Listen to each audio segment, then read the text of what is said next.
required a declaration of faith. So I'm not acknowledging that. Well, wait a second. Now you're traversing my territory now, Mr. Hunter Lopez. You brought it up. Are you aware that the Constitution of the United States does not establish a religion? It forbids the establishment of religion. Are you aware that it doesn't mention God? So the Declaration of Independence mentions God 4 times. But what I was going to say... Is the Declaration of Independence law? So Declaration of Independence was declaring our independence from the tyranny of England. Yeah. But what I was trying to finish is that I'm not... Naga News Central. What was supposed to be a discussion about America's founding principles quickly turned into a heated confrontation that has conservatives across the country talking. A 16-year-old Christian student appeared before Congress to share his views on America's religious heritage. But instead of a respectful exchange of ideas, many viewers felt Congressman Jamie Raskin attempted to corner and embarrass the teenager. What happened next surprised everyone. The young student stood his ground, defended his position, and refused to back down under pressure. Let's break down the exchange that has gone viral.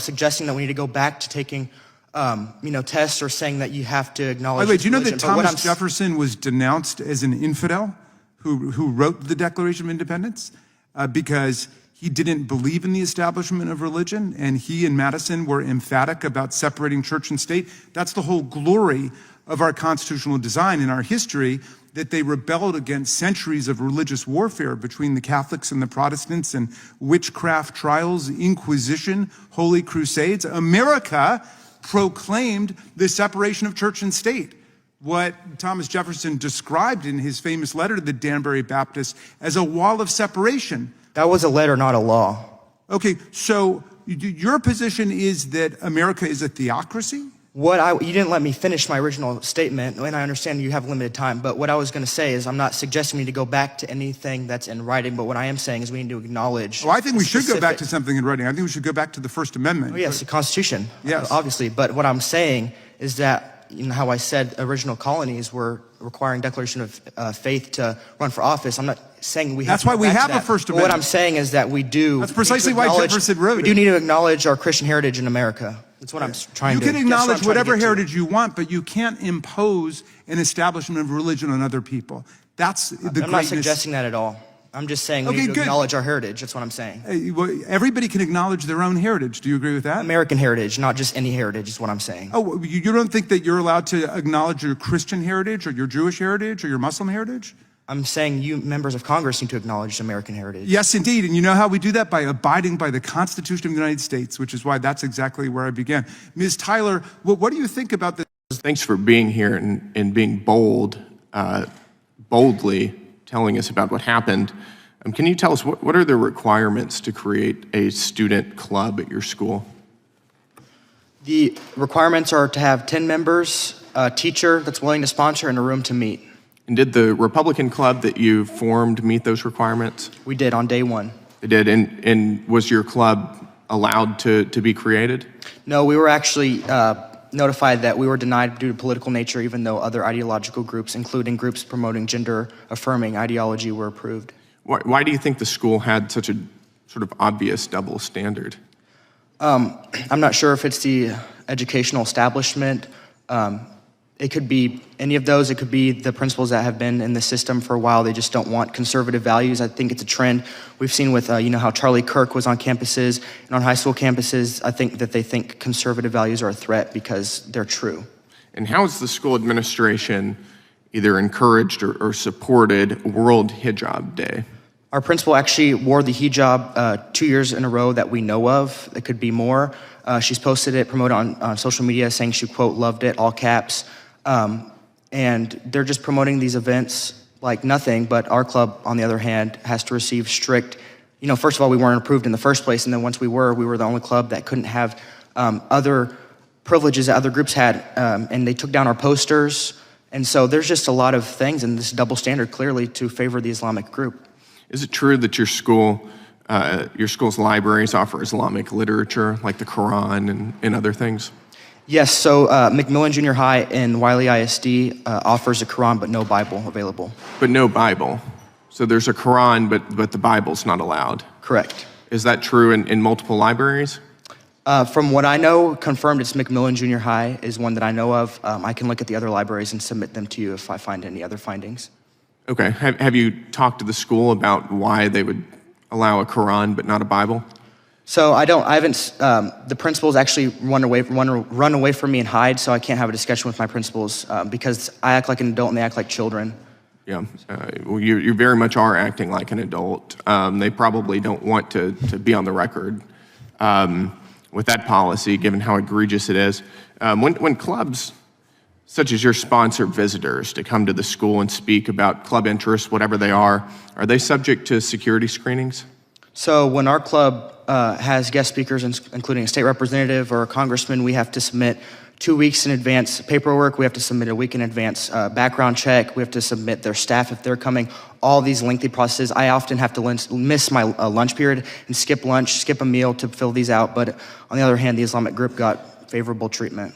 Okay, yeah. What were the security protocols that were in place for the Islamic group? From what I know, none. None. From what I know.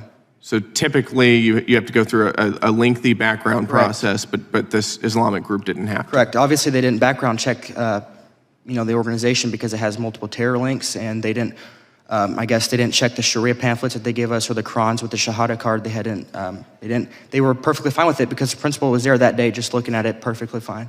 What's been the response from the school since you've been public and vocal about this double standard? Like I said in my opening testimony, when my mom had requested the principal to email my teachers, because I had to miss school for the first day after that and had to go late the second day because of death threats and things like that. And my mom had asked the principal to email my teachers just to keep an extra eye on me. And the principal told my mom, "You can." So it's really, that speaks volumes to the approach of leadership that the school has and the school district has, because I guess they just wanted to dismiss my safety in that moment. You received death threats. Yes, sir. What were some of the death threats? Could you tell us about them? I had people saying that they were going to be at my house waiting for me to get home and they were going to shoot me. I had people telling me to kill myself, a lot of different things. But I know nobody can proclaim anything over me because I wake up every morning with victory with Christ.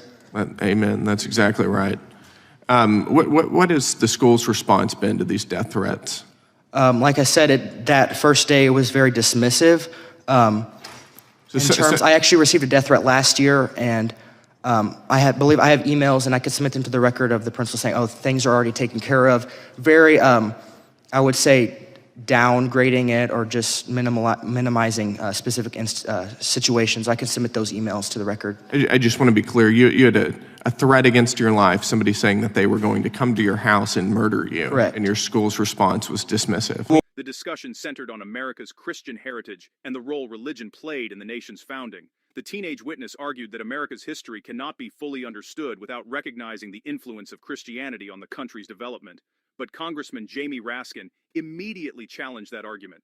Raskin pointed to the Constitution, emphasizing that it does not establish a national religion and that the First Amendment prohibits government establishment of religion. He also referenced historical figures such as Thomas Jefferson and James Madison, arguing that the Founding Fathers supported the separation of church and state. What began as a policy discussion quickly became an intense back and forth. Despite facing tough questioning from a senior member of Congress, the teenager remained calm. Instead of retreating, he clarified his position. He explained that he was not advocating for a religious test for public office or for the government to impose religion on anyone. His argument was much simpler. He believed Americans should acknowledge the nation's historical Christian roots and the role faith played in shaping many of the country's institutions and values. The teenager repeatedly tried to make that distinction, even as Raskin continued pressing him on constitutional issues. Many viewers felt the young witness handled himself remarkably well given the circumstances. As the exchange continued, tensions rose. Raskin argued that America's greatest strength comes from protecting religious liberty for everyone, regardless of faith. The teenager responded that recognizing America's Christian heritage does not require denying anyone else's rights.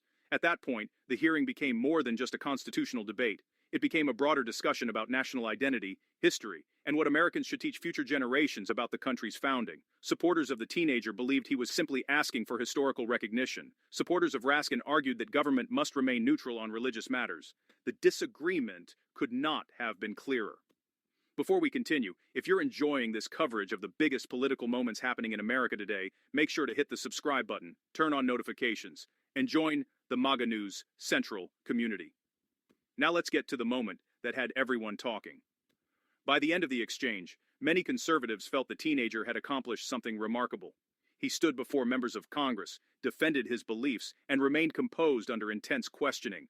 Rather than allowing himself to be intimidated, he continued returning to his central point, that America's religious heritage deserves recognition and discussion. Meanwhile, critics argued that Raskin focused too heavily on constitutional technicalities while overlooking the broader cultural argument being made. Whether viewers agreed or disagreed with the teenager's position, many acknowledged that he demonstrated confidence and conviction beyond his years. The confrontation between Jamie Raskin and the 16-year-old Christian student quickly became one of the most discussed moments from the hearing. For some, it was a debate about constitutional principles. For others, it was about whether America's religious heritage is being ignored or dismissed. But one thing is certain. The young witness walked into Congress facing seasoned politicians and left having earned the respect of many Americans who admired his willingness to stand up for what he believes. What do you think? Did the teenager successfully defend his position, or did Jamie Raskin make the stronger constitutional argument? Let everyone know in the comments below. Don't forget to like, subscribe, and share. Thanks for watching, and we'll see you next time on MAGA News Central.